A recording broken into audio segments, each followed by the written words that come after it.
Hi everyone, welcome back to PCS 101. This is for our class for July 27th as we are working our way through the textbooks so that we can get ready for actually delivering speeches. So today I wanted to talk about the chapter 10, delivering speeches, as well as chapter 4 and chapter 5, which are about culture and audience, as well as the speech rating sheet that I had included in your syllabus and other documents folder, because I'll be using that when I evaluate your first speech. So this is a good template for you to review as you are putting together your speech and also when you are responding to the speeches of others. So last class we talked a good amount about the actual construction of the speech itself, and today it's about the performance of the speech. Now, the kinds of speeches that we are focusing on are extemporaneous speeches. They are prepared in advance and they're delivered with a speaking outline. So you've done some preparation ahead of time, but these are not memorized speeches. Basically, what these speeches are key words and phrases that you have on a speaking outline, and then you fill in the rest with unscripted material. Now, the impromptu speech is the spur-of-the-moment speech with no prior preparation. I encourage individuals to try to avoid that kind of speech whenever possible. And more often than not, it happens when you aren't expecting it. For instance, you might be given an award at a ceremony. And I suggest that you just keep it short and sweet and thank the appropriate individuals and basically end your speech. Because the longer you speak, the more likely it is that you could end up getting yourself into some difficulties. Now, the manuscript speech might sound like the ideal speech. It's read from a manuscript or it's read from a teleprompter. But that too comes with its challenges. If you are reading from a teleprompter, you could have technical failure. And I wanted to show you a video about a teleprompter failure. And you'll see in the notes below, I've indicated a YouTube link with Michael Bay, a very famous movie director and known for things like the Transformers. And he was speaking on his vision in terms of filmmaking. So a topic that he's quite familiar with. And what we can see is a few minutes in, he loses his teleprompter and is so rattled by that he's unable to proceed and he leaves stage. And this goes to show that even seasoned professionals, if they rely too much on technology, they can find themselves in difficulties. As I indicated, I've never used a teleprompter, or I believe I indicated that. Teleprompters are usually for highly formal events where there's little or no room for error. Think something like a television broadcast of a news show that it has to be timed to the second, for instance. Manuscript speeches, when they're read from manuscripts, more often than not, the expectation from the audience is that they will be receiving a manuscript speech. So this is a somewhat common way of delivering academic papers, is that you are reading your paper to an audience, and that's the expectation. But remember, we indicated that you want to be as audience-centered as possible, so the general audience would not want you to read to them because then you can't really deliver the speech and think about all of the elements of performance, such as eye contact and body language and so forth. So you can also have a memorized speech, but usually those are very brief and they're for highly formal events. Think of something like a toast at a wedding, for instance. Certainly you wouldn't want to memorize any of our speeches. They are much too long to memorize.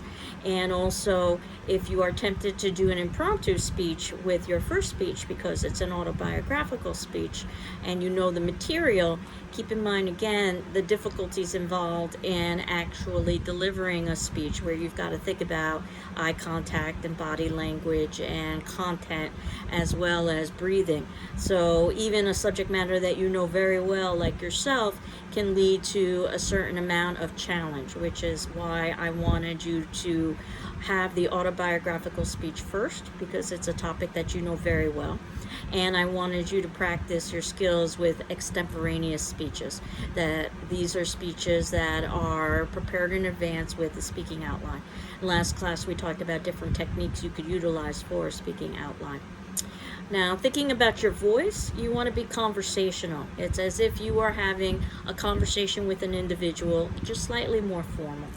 And what you want to do is to vary your speed and vary your volume so that you aren't speaking in a monotone. You also want to enunciate well, which means that you aren't mumbling.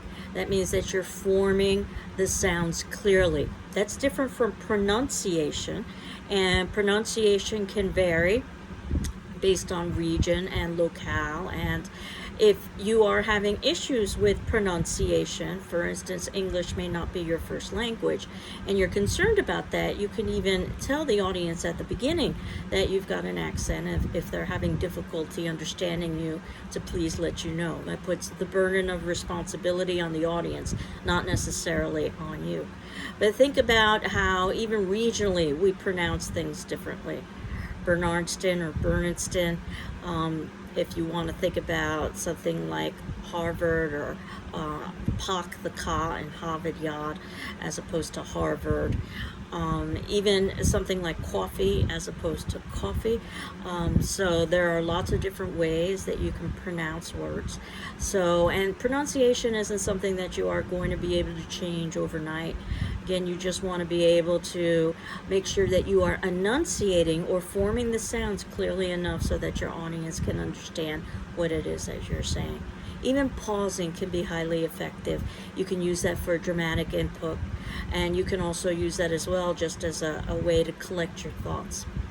Now, there is something called proxemics. It actually looks a little bit like the word proximity, and they're both about space. Specifically, proxemics is about the use of space, and this can be very important in how an audience receives a particular message and how a speaker delivers a particular message. In fact, there's been lots of studies that have gone on in terms of things like how seating arrangements in classrooms, for instance, can help or hinder learning, and all of that is related to proxemics. If we were speaking live, then obviously you would be thinking more about the spatial arrangement. But if you are going to be speaking either on Zoom or you're going to be speaking on a recording that you post onto Moodle, you still have to think about your background environment and whether that environment would be appropriate. You want to make sure that it's not distracting to the audience, that there's enough lighting that you can be seen, things of that nature. And audiences are going to be focusing on your face, especially in terms of screen projection, but even in a live situation. We most often look at facial expressions to try to gauge things like sincerity and truthfulness. This is known as affect display, the facial expressions that we have, and this oftentimes denotes particular feelings or sentiments. And more often than not, they tend to be universal. So a smile would be happiness. A frown would be unhappiness, though of course you could have a sarcastic smile. And this affect display is oftentimes what we do to judge if somebody's telling the truth. We look at their facial expressions. It's not just what they say, but how they say it. And that includes things like tone of voice as well. So thinking about your facial expressions and making sure that your expressions are appropriate for the particular topic at hand. There were some interesting studies that were done in psychology about individuals who are having some great challenges with relationships. And it does not apply to any of us, even though you might think it does. I'm talking about individuals who really can't function in the world of work or education or any kind of social sphere. They have those kinds of challenges with relationships. And they were shown pictures of facial expressions, and they misidentified these expressions. They classified a smile as unhappiness and a frown as happiness. And I think there's a correlation here that if you're having difficulty reading facial cues and body cues, it makes perfect sense that you would have difficulty communicating with an individual, because so much of our communication is nonverbal. Gesturing is very important as well. And again, I don't know how well your camera might be picking up your particular gestures, but you don't want to be stiff, you don't want to be slouching, you do want to think about your body language. Oftentimes gestures are known as conventional gestures. They are given a meaning that's assigned by custom. So something like a thumbs up, for instance, might be an okay. Doesn't necessarily mean or good. It doesn't necessarily mean that it needs to have that meaning. It's just a meaning that's been assigned to it by a group of people. We can have descriptive gestures, and they show size and shape and location. They tend to be more universal. So if you were to indicate that you received a package that was about yay long, obviously I'm showing you with my gesture the size of that particular package. We can also have indicators, and these are gestures that express feelings, such as slamming your fist on the desk to emphasize a point. So, and all of these help to communicate meaning as much as the content of your speech. And eye contact. And usually we talk about how we want to vary our eye contact across the audience. And when we're delivering live, I oftentimes suggest that you find 3 areas in the room, 2 of the edges and 1 in the middle, and make sure that you are scanning the room on those 3 points, and that'll give the impression that you are maintaining eye contact even when you're not, if you feel like you are uncomfortable maintaining eye contact with your audience. Another trick is looking at the top of their heads. Now again, with the world of cameras, things are going to be a little bit different, so you want to try to imagine that the camera is actually an individual that you are speaking to, and you are speaking to the camera lens. Now, all of this is dependent somewhat on culture, because culture determines things like our expectations and the meanings that we have behind behaviors, attitudes, values, and so forth, and beliefs. And I suppose in the broadest definition of the word, and this is chapter 4 in our reading, culture is any kind of group membership. And I guess we can debate whether 2 individuals would constitute a group or just a pair. But certainly anything that would be 3 or more would institute or would classify itself as a group. And that culture, that group membership, has a specific predictive element to it. That individuals who belong to that group probably engage in certain behaviors, probably engage in certain beliefs, probably support certain values, and probably have certain attitudes because they share commonalities by being part of that group. However, there is also individual difference, and you need to be careful of this, because if you don't account for individual difference, what you're doing is something called stereotyping. You're assuming that everyone in the whole is exactly the same, which is not what you want to do. So, but this group membership does help you to perhaps have expectations about individuals in the group and how to address those particular individuals. So culture we usually talk about in very broad forms. We talk about things like age, or we talk about things like gender, or we talk about things like education. But a culture can be very specialized. It can be something based on a hobby. So for instance, dog lovers, for instance, and they definitely are a culture in and of themselves. It could be something based on education. I can say that college students definitely are a culture in and of themselves. And community college students are even more specialized. And even more specialized than that, Greenfield Community College students. I've had many students say that they've studied at other community colleges and that GCC is different. And that's not to say that it's better or it's worse, but it's different, that our values, our beliefs, our attitudes. And for better or for worse, even our own public speaking class will constitute a culture. And there is, again, a predictive element about the attitudes or the feelings of the individuals in that culture, the beliefs, the things that individuals find to be true or false, the behaviors, and those are the observable actions. And that also includes conversational style, how you go about speaking. Some people tend to be more long-winded. Some people tend to be more concise. Some cultures also tend to be more long-winded or more concise. Western cultures, like the United States, have oftentimes been classified as very direct cultures. Get to the point, time is money, that kind of thing. Where other cultures have been more in the vein of storytelling, that it would be considered to be rude to get to the point immediately. And you can imagine the cultural difference that could occur between 2 individuals if they have different expectations. Just like if 2 individuals had different meanings assigned to a particular gesture. So the OK sign in the United States usually means that something is good. In Brazilian countries, it can also be an insult. So you need to be very careful about how you use gesturing.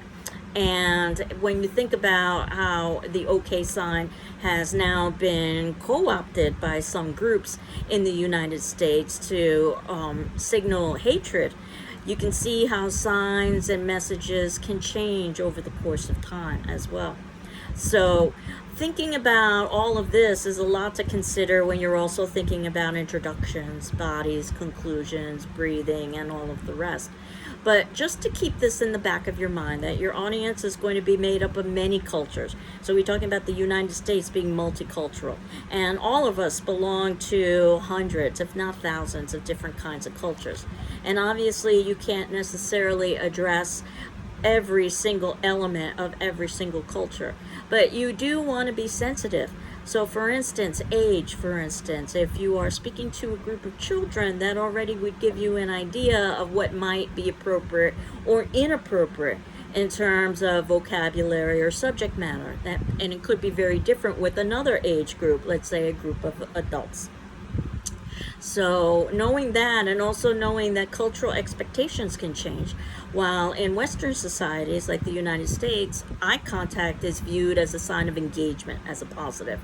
But in some Latino cultures, it's viewed as a sign of disrespect, that the way you show respect to an elder is by avoiding contact. And again, think about the misunderstanding that can occur between two people of two different cultural groups with two different expectations.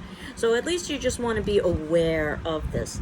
And all of this is a class in and of itself. You know, when we talk about things like demographics, and this is chapter 5, the observable characteristics of individuals, things like age or gender or ethnicity or education or political affiliation or religion.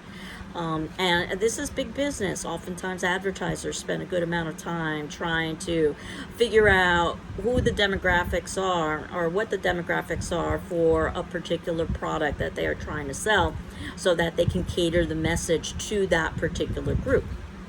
So again, it's not foolproof. If that were the case, then obviously advertising and marketing would always be effective.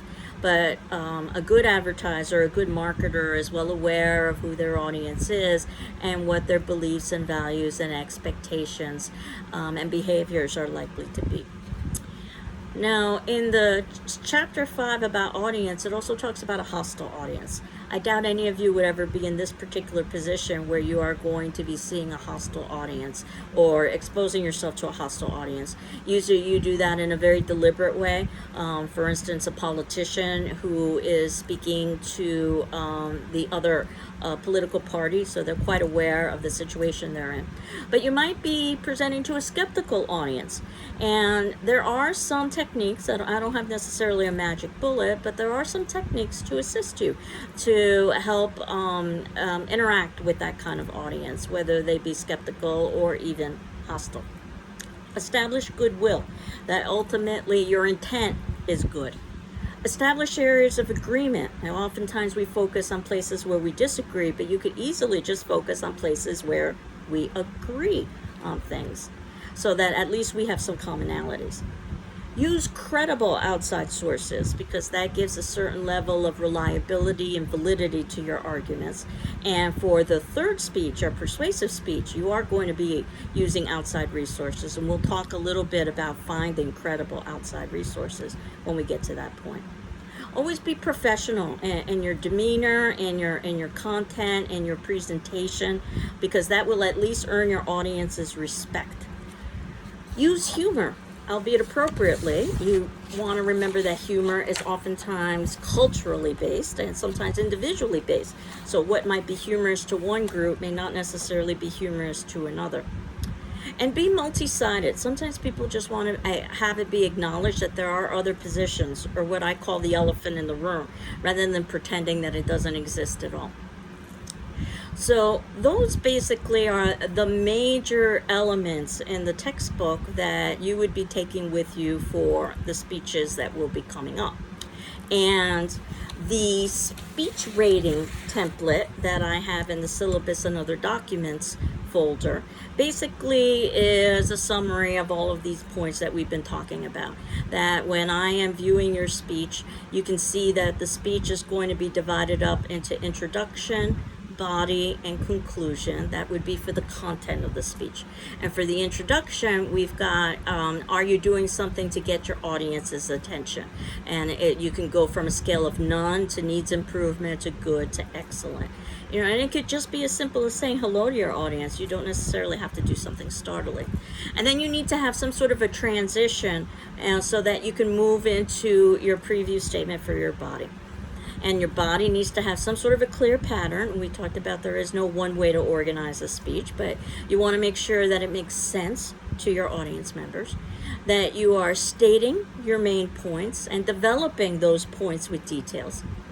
And then there are things like voice mannerisms. Those are the ums, the ahs, the you knows that people oftentimes use as filler words.